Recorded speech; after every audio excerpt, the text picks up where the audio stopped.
कर लेते मध्य प्रदेश विधानसभा के शीतकालीन सत्र की तीसरा दिन भी हंगामेदार रहा। विधानसभा परिसर में विपक्षी विधायकों ने अनोखे अंदाज में विरोध प्रदर्शन किया। जन्नारदेव से कांग्रेस विधायक सुनील उइके और अन्य ने खाद्य समेत विभिन्न मुद्दों को लेकर हाथ में पोस्टर लेकर बंदर के भेष में विधानसभा पहुंचकर हंगामा किया।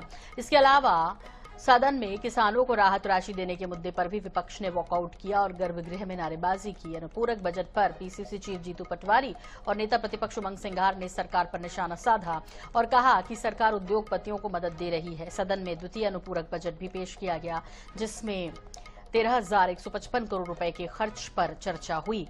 कांग्रेस विधायक बाला बच्चन ने इसे दुर्भाग्यपूर्ण करार दिया। उनका कहना था कि सरकार ने युवाओं और अल्पसंख्यकों पर ध्यान नहीं दिया। बाला बच्चन ने कहा कि विपक्ष के विधायकों के साथ भेदभाव हो रहा है। बीजेपी विधायकों को विकास कार्यों के लिए 15-15 करोड़ रुपए दिए गए, कांग्रेस विधायकों को 1 करोड़ रुपए भी नहीं मिले हैं।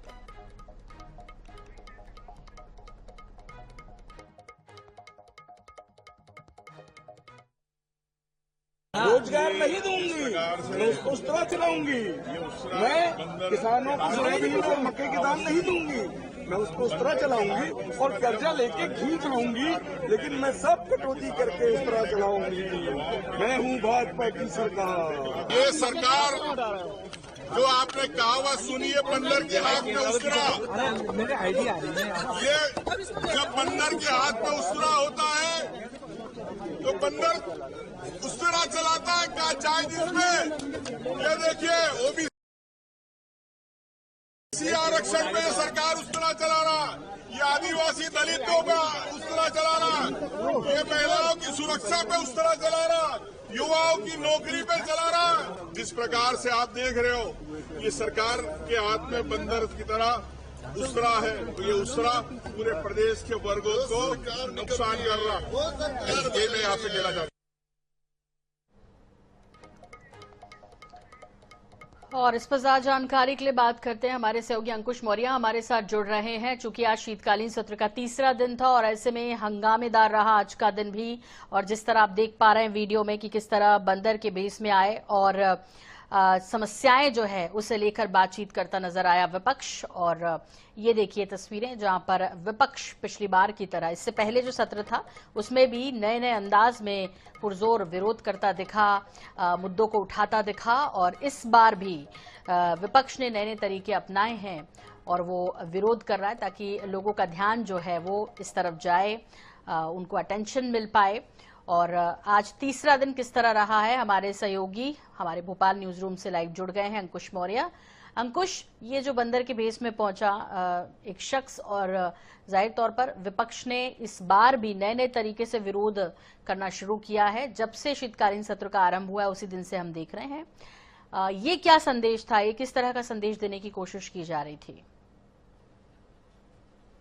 देखिए, सरकार को ये दिखाने की कोशिश कर रहा है विपक्ष के वो इस तरीके से काम कर रही है कि युवाओं का हक काटा जा रहा है, महिलाओं का हक काटा जा रहा है, या SC ST OBC के हक पर वो उस तरह चलाया जा रहा है। ये बंदर के हाथ में उस तरह वाली जो कहावत है उसको दिखाने की, पिक्चराइज करने की कोशिश आज विपक्ष ने की है। किसानों के मुद्दे पर भी विधानसभा के सदन के अंदर गर्मी दिखी, गर्माहट दिखी जब बाबू जंडेल ने एक सवाल पूछा था कि श्योपुर जिले में कितने लोगों को मुआवजा राशि बांट दी गई है, तो उनको ये जानकारी दी गई कि मुआवजा राशि का वितरण हो गया। लेकिन बाबू जंडेल का आरोप ये था, कांग्रेस के विधायक हैं श्योपुर से, वो उनका आरोप था कि कोई राशि किसी भी किसान के खाते में नहीं पहुंची, लेकिन सदन में सरकार ने झूठी जानकारी दी। तो इस पर भी वॉकआउट किया था कांग्रेस ने। किसानों का मुद्दा इस बार छाया हुआ है, चाहे वो धान खरीदी की बात हो, गेहूं और MSP की बात हो, मक्का किसानों के साथ जो मक्का किसानों को रेट नहीं मिल रहा है, भावांतर पर सरकार को घेरने की कोशिश विपक्ष कर रहा है। तमाम ये मुद्दे हैं जो उठ रहे हैं। इस बार देखना होगा कि कल जो आखिरी दिन है विधानसभा का, क्या नया रूप लेके आता है विपक्ष, क्योंकि रोज कुछ ना कुछ नए मुद्दे पर विपक्ष सरकार को घेरने की कोशिश कर रहा है। बिल्कुल ठीक कह रहे हैं अंकुश, लेकिन ये तो ठीक है कि अलग अलग तरीकों से आप जो है विरोध को आकर्षक बनाओ, मीडिया और बाकी लोगों का ध्यान आकर्षित हो सके, आप मुद्दे भी उठा रहे हैं, अच्छी बात है। सबसे बड़ी बात यह है कि जनता की गाढ़ी पसीने की कमाई से जो विधानसभा चलती है, एक तो पहले ही मध्य प्रदेश में दशकों से उसका सेशन छोटा होता चला गया, हमेशा इस बात को लेकर विरोध होता है अंकुश। उसके बाद यदि बात सवाल पूछने तक ठीक नहीं, उसका जवाब आए तब जनता के हित में कोई काम हो या उसको अमली जामा पहनाया जाए। ये स्थिति कितनी बार बनी मध्य प्रदेश के शीतकालीन सत्र में इस बार के, क्योंकि कल जिस तरह से आपने कहा अंतिम दिन है तो फिर बहुत समय तो नहीं है। देखिए, विपक्ष जो भी आंदोलन करता है सुबह 10:30 से 11 बजे तक, 11 बजे जब प्रश्नकाल शुरू होता है उसी टाइम पर उनका प्रदर्शन भी खत्म हो जाता है और वो अंदर चले जाते हैं, विधानसभा में सदन में चले जाते हैं और उसके बाद प्रश्नकाल चलता है।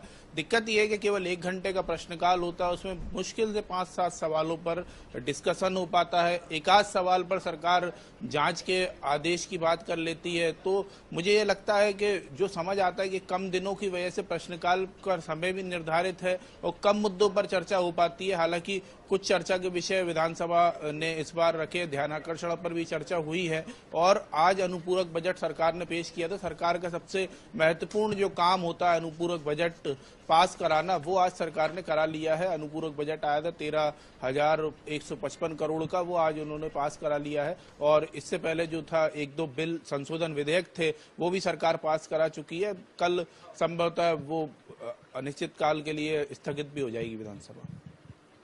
बिल्कुल ठीक कह रहे हैं आप अंकुश, और अब देखना दिलचस्प होगा कि ठीक है सत्ता पक्ष अपना काम कर रहा है, विपक्ष अपना काम कर रहा है, लेकिन जमीनी धरातल पर ये जो शीतकालीन सत्र है ये कितना हित में होगा जनता के आने वाले वक्त में ही पता चलेगा, या सिर्फ जैसे एक फॉर्मेलिटी होती है वो हुई और उसके बाद जो विधेयक जो है उनको उसमें लाने थे वो लाएंगे और उसके बाद ये समाप्त हो जाएगा, इसकी समाप्ति घोषणा कर दी जाएगी। अंकुश, बहुत बहुत शुक्रिया इस तमाम जानकारी के लिए।